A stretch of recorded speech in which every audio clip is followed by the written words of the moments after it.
Subscribe to the Donnie Houston podcast, man.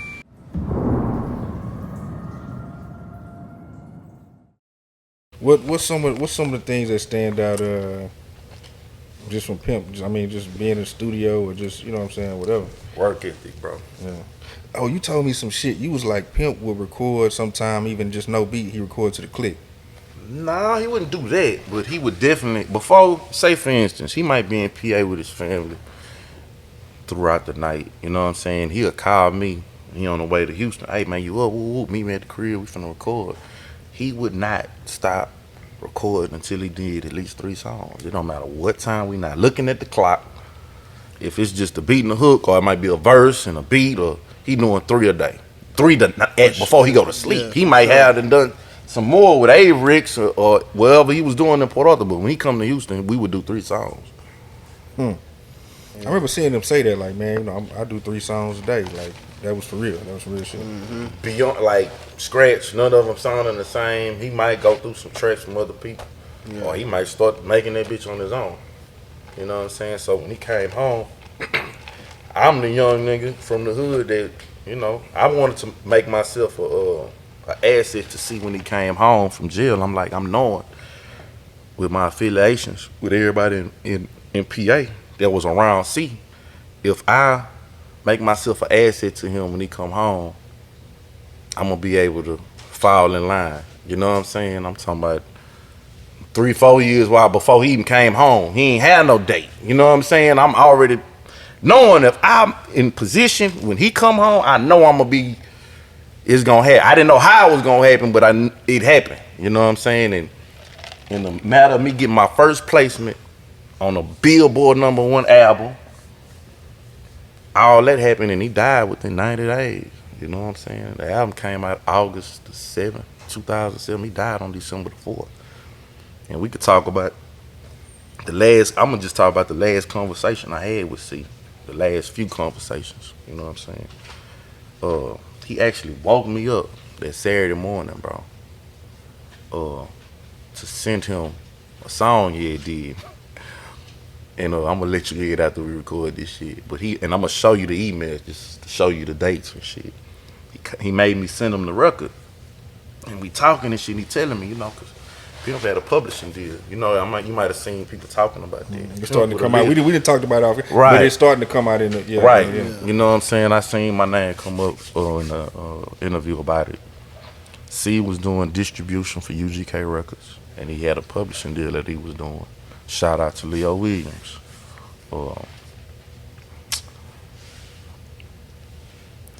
You know, just boss game. He didn't want that check in December. He wanted it in January. Yeah. You know what I'm saying? But last conversation I had with C about that email and that call, he called me, you know, he like, man, shit, deal done. You know what I'm saying? Shit, stop that. We gonna go back a few days before that. Before he goes to L.A. T.O.E spot get raided. T.O.E go to jail. I'm with Pimp, and I get the phone call that they done hit the spot. Yeah. You know what I'm saying? And Pimp called Rick Morton. Went the fuck out. Man, I told y'all these niggas real live street niggas, they gon' get to a bag. Man, I gotta get these niggas a check. I can't lose my niggas to the streets. He hang up with him and shit, man. I'm going to LA. Speed up to this phone call. He like, the deal done. And this was a pretty hefty deal at the time. Beyond hefty. The deal still went through. The numbers changed a little bit, but I worked through it. Cause I was in a producer camp. It was Pimp C, Steve Below, Avericks, and myself. It was the 808 boys, BOYZ, and he trusted us with his sound. You know what I'm saying? Steve Below did the Swishers and Dozers on that album. You know what I'm saying? Avericks did the Game Belong to Me engraving. You know what I'm saying? Back to this phone call, man. C was like, man, it's the worst trip I ever had. Now, mind you, I'm 22, 23 at the time. I'm like, damn, you know, I'm not really just tapping into it like I would have now. But, you know, I'm like, what you mean? He like, man, like, you know, shit, all I got to do is if I'm here, you know what I'm saying? He like, Shit, the deal done. Shit, I like. All we gotta do is be here. Money coming. You know what I'm saying? We 30 days out.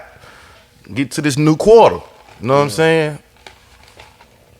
Man, he's like, man, this is the worst trip I ever had. I'm like, how the fuck is this the worst trip you ever had? And This we the money finna do a trip. goddamn 8-figure deal. 8-figure. You know what I'm saying? And that was the last time I talked to him, bro. Did he say why? What was he saying? Why it was the worst trip? Man, that shit bothered me for years, bro. Until I just got peace of mind about all that shit. Cause bro, just being real. C worked so much. Pimp died in 2007, bro.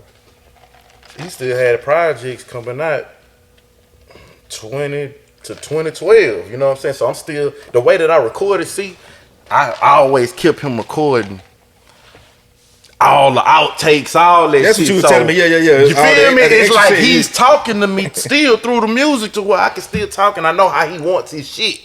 Like, you know what I'm saying? Like he gave me some game, a lot of game with his voice and how to, you know, keep this shit going. You know what I'm saying? As far as just with the live instrumentation, bro, he made sure, like, really how he locked in with me and T.O.E so tough was because we didn't ask him for shit. You know what I'm saying? He liked the fact that we gonna grind doing our own shit, man. See, we need to fuck with you, but goddamn shit, we can ask it to you too, shit. Yeah. You know what I'm saying? Everybody always coming to see with they problems and shit. We the only ones that did not. I ain't gonna say the only ones. I could say me and T.O.E, he fucked with us for that. You know what I'm saying? Like y'all just wanna grind. Y'all gonna help us. You know what I'm saying? Help me do my shit. We the young niggas 10 years younger than him from the hood, so shit.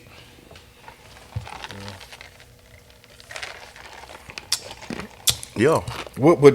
So did he ever say why he felt like this was the worst trip? Like what, or it was just a feeling? I didn't. Man, he said that shit and said, man, like he was gonna say something, and then he said, man, and then, man, I'ma holler at you.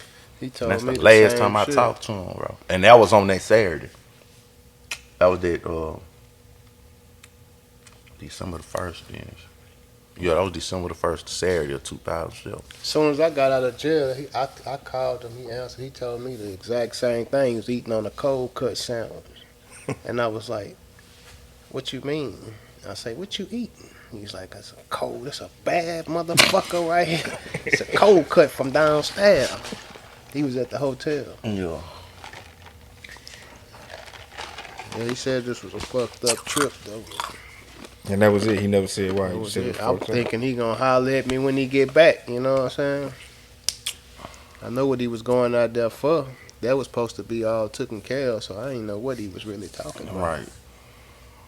And so y'all had no inclination. I mean, other than that call, like hindsight is 2020. So now you look back and be like, damn, that might have been a sign. But at the time, y'all he like, had to feel something, bro. He had, bro, because at the end of the, like, bro, He a lot knew of the some shit shit, that bro. C used to do, bro, is like, and say, I'm like, man, a lot of this shit I didn't want to know. You know what I'm saying? I'm still a fan at the same time. I'm in the business, but I was like, man, come on, man, don't throw me like I don't. Some of this shit I don't want to know. But he like, man, nah, cause shit, when such and such and such and such, if I ain't here, woo woo, but you need to know why. And within 48 hours, everything he told me about certain shit happened within 48 hours of him getting about this shit. Fuck me up. I'm talking about the smallest shit that he used, like, hey, when you move, you need to know this. And it's like, damn, you know, and I see why he entrusted me so much, cause shit, you know, when people get up out of here, man, you know, a lot of shit changed. People get to doing what they want to do with your shit. And me going through the shit with Pimp made it easier for me to take care of my business with this Nipsey Hussle shit. So I knew exactly kind of like what was gonna go on and what was gonna happen as far as time wise with situations when you got songs that don't have splits and credits all fucked up and just shit that go on in the game being a producer, songwriter. So without C's guidance, bro, that year and 11 months, bro, and I say really the last 8 months of C's life, bro, he gave me so much game. Like, he fucked with both of us, but he fucked with us differently. He gave me some. He knew I'm in the lab rat. I'm gonna be in the lab to do this shit. And he fucked with T.O.E. Shit, he fucking with T.O.E. You know what I'm saying? Shit, he like I had to show you the clip. The last few shows, bro, we see he pulling us out on the motherfuckers' toes. See, hype man. Like he doing the shows. We see solo Pimp C shows. He the hype man. Yeah. So you know. Donnie Houston.